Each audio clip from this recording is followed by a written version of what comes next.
Mga kapatid, ang nandito ng balita at Panginoon, ayon kay San Lucas. Papuri sa iyo, Panginoon.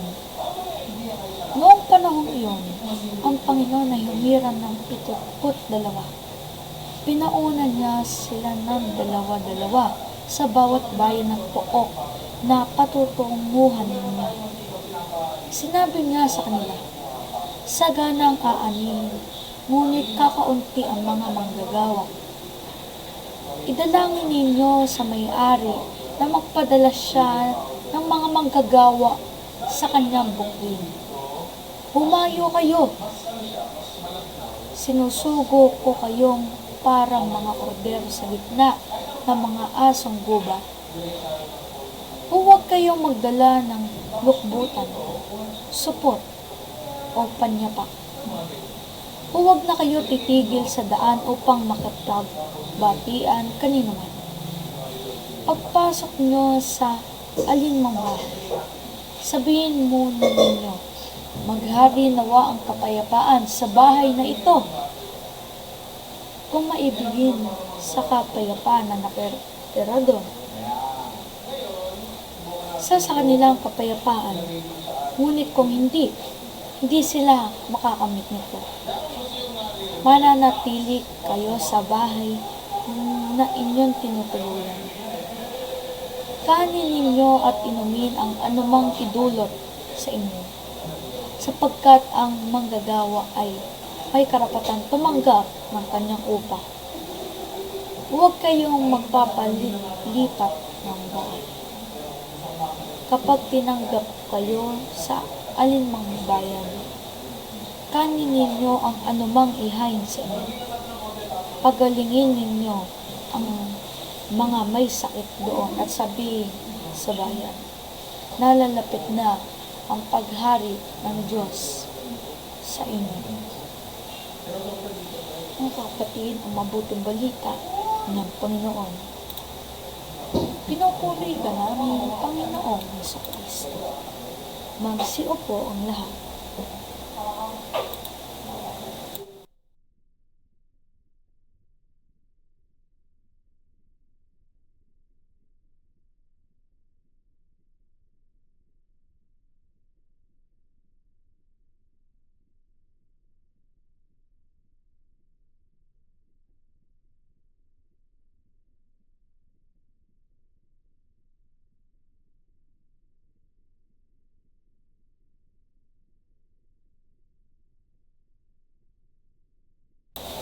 Magandang hapon sa ating lahat.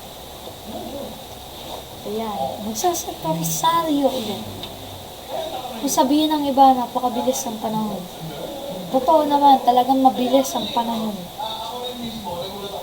Pabilis din pagtanda. No? Gulat tayo matatapos ng taon 2025 na naman. Magpipista na naman ang pong Nazareno. Magpapasko na naman. Matatakot na naman ang mga ninong sa inaanak nila. Dahil mamamasko at mamamasko yung inaanak nila at natatakot sila. Bakit ba? Kasi nga, namamasko. Pag namamasko, bibigyan pera. Yung mga ninong natatakot. Kasi ayaw nilang Kasi yung ibang ninong, let's say, kurito. Bibigay sa'yo, mamamasko ka, tasa. Pero, let's be thankful about it. At least may taong nag-effort. Pero kung nag-effort po talaga o hindi, pagkakos lang. Yeah, binili lang yan. Pero, may perang ginastos pa din doon. May perang ginastos, may efforts pa din doon. Kahit binili lang. Kasi di mo naman yung pera yung namino mo. Alam mo, may efforts doon. And, let's be thankful about it. Kahit asa yan, medyas, ginastos din yan. O kaya yung iba ginawa. Pinaghirapan din yun eh. Kasalanan natin. Kahit alam natin, tatapon na natin yan sa basurahan. Pero let's treasure it. Sabi nga, life is unpredictable. Malay mo yung binigay sa'yo, yun na yung last memory ng ninong mo sa'yo. Yes, that's true. Anytime, anywhere, anytime, anywhere, anywhere, anywhere. Ang tao ay namamatay araw-araw. May pinapanganak din araw-araw. Araw-araw may namamatay, araw-araw may nabubuhay. As we say, that's true. So, life is just unpredictable, you know? Sabi nga yung iba, ayaw nila mamatay, tatakot sila. But, huwag tayo matakot. Kasi nga, sabi ng Diyos, magkakaroon kayo ng buhay na walang hanggan sa kalingitan. John 3:16. Sapagkat gayon na lamang ang pag-ibig ng Diyos sa sangkatauhan ay ibigay niya ang kaisa-isang anak niya. Upang kung sino man sumampalataya sa Kanya ay magkakaroon ng buhay na walang hanggan. A life for eternity. Ako honestly, ang kalingitan, sa pagkaintindi ko dito, ang langit, the heavens are made of gold. Gold, gold. At pagkaalam ko din, lahat ng rare na bato na hindi pa nahanap at nahanap dito sa mundo, nandun yun. 1,000, 1 trilyon, hanapin mo, nandun yun. Gusto mo nandun yung computer, nandun yun. Nasa langit lahat. And that life is eternity. It is unlimited, as we say. Kung sa mundo ang buhay, maikli, may namamatay. Sabi nga, pag umabot ka, pag lumagpas ka ng 55 years old, maswerte ka na. Sa panahon natin ngayon, paano in the future, 35 years old, maswerte ka na. Do you know that? So, life is unpredictable. Pero, pagdating natin sa langit, nakatapusan mo yun. Hindi ka na makakawala. Pero, sino naman gusto makawala sa langit? Lahat nga pangangarap na pumunta doon. Kasi nga, langit. And, by the way, ako, uusapan ko lang. Meron ding eternity life sa hell, sa impyerno.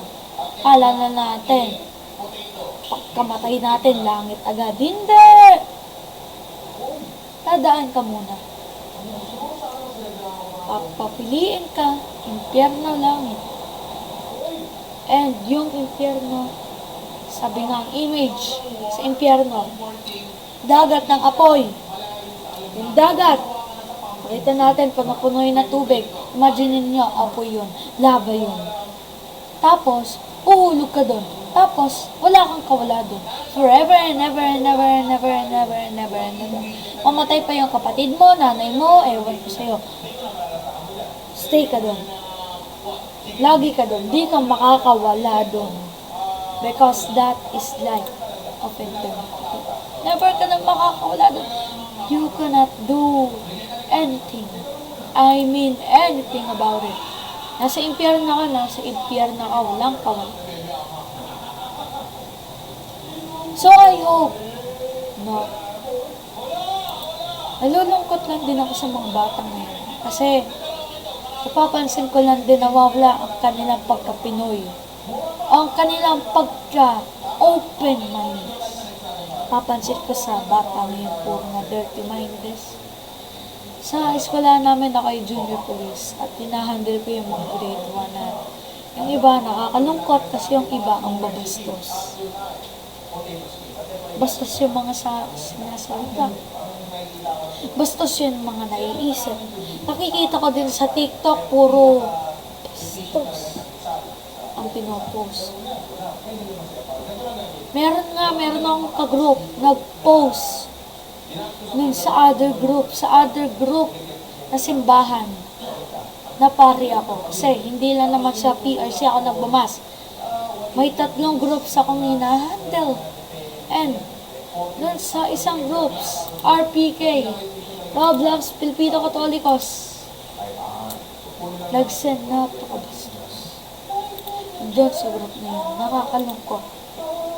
Pero bata pa siya eh. Yun ang nakakalungkot. Yung pagkadumi ng utak ng isang bata. Pagkadumi ng puso ng isang bata.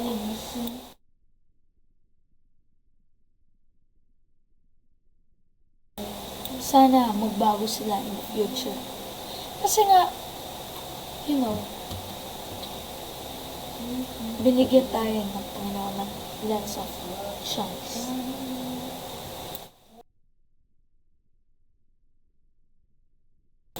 Binigyan din tayo nila ng pamilya na nag-aalaga at nagtuturo sa atin. Binigyan tayo ng eskwelahan kung saan tayo tinuturuan magbasa, mag-aral, mag-ewan.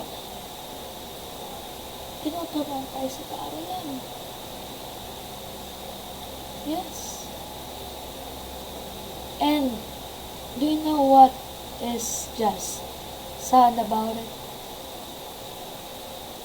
Yung ibang bata, di sinaseryoso. Nasa eskwelahan, nag-handle ako sa grade 1, nasa reset. Puro bastos yung mga sinasabi nila. And sana yung ibang bata, di ganito. Alam pa naman meron, pero madala. I-accept din natin yung mga sakripisyo na magulang sa atin.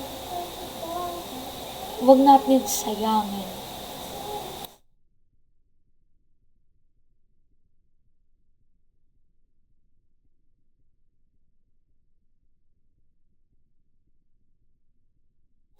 Kasi pwede sa isang iglap, inasnapat at hindi. Wala na sila. It can be unpredictable, Maliban na lang kung alam na talaga ng doktor na may cancer, yan nanay mo, at talagang ma-predict. Yun yung possible way, pero sabi natin, yung cancer, bigla na nasakit.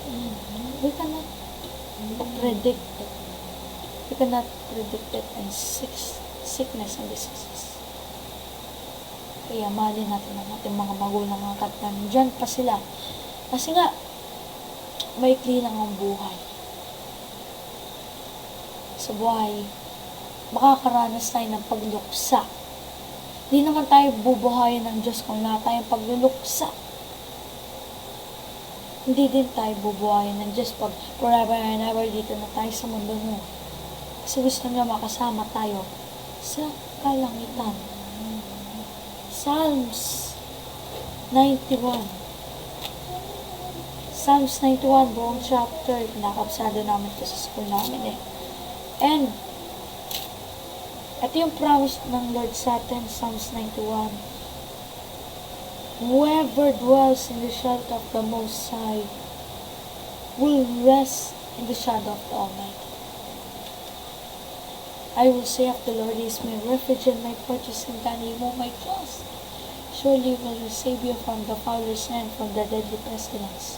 He will cover you with His feathers, under His wings will find refuge. His faithfulness will be a shield and rampart. Sana matupad ito. Hindi ito yung buong Psalms 91, pero doon pa lang sa Psalms 91, verse 1 to 4. Perfect na. Sana mga kapatid ay may apply din natin ang Ephesians 6, verse 1 to 2, sabi ng buhay. Honor natin ang mga magulang natin dahil sila nagsakripisyo sa atin sa mundo. Nandito tayo sa mundo dahil sa kanila. Kaya pagpasalamatan natin ang kanilang sakripisyo. Tulad ng sakripisyo ng Diyos na ginawa sa atin. Amen.